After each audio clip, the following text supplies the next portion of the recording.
সম্মানিত দর্শক, শুনলে অবাক হবেন, বিশ্বের অন্যতম বৃহৎ ধর্মীয় সমাবেশ ইসলামিক বিশ্ব ইজতেমায় একসাথে লক্ষ লক্ষ মানুষ উপস্থিত হয়। এক বিশাল সমাবেশে নেই কোনো পুলিশ পাহারা, নেই বিশেষ শৃঙ্খলা বাহিনী, তবুও শৃঙ্খলা, ধৈর্য আর পারস্পরিক সম্মান সম্পন্ন হয় বিশ্ব ইজতেমা।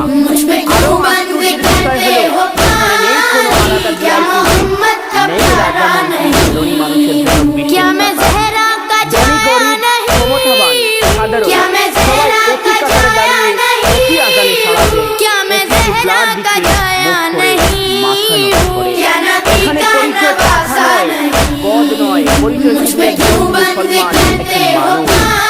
বিশ্বের নানা প্রান্ত থেকে আগত উৎসাহ প্রাঙ্গণ ও দিনী ভাইয়েরা একে অপরের খেয়াল রাখেন, অসুস্থ হলে নিজের সেবায় এগিয়ে আসেন।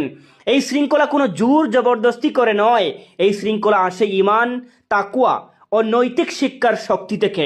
এ ধরনের শান্তির দৃশ্য নীরবে কিন্তু দৃঢ়ভাবে বিশ্ব ইজতেমা প্রমাণ করে ইসলাম সত্যিই শান্তি, সমতা ও মানবতার ধর্ম।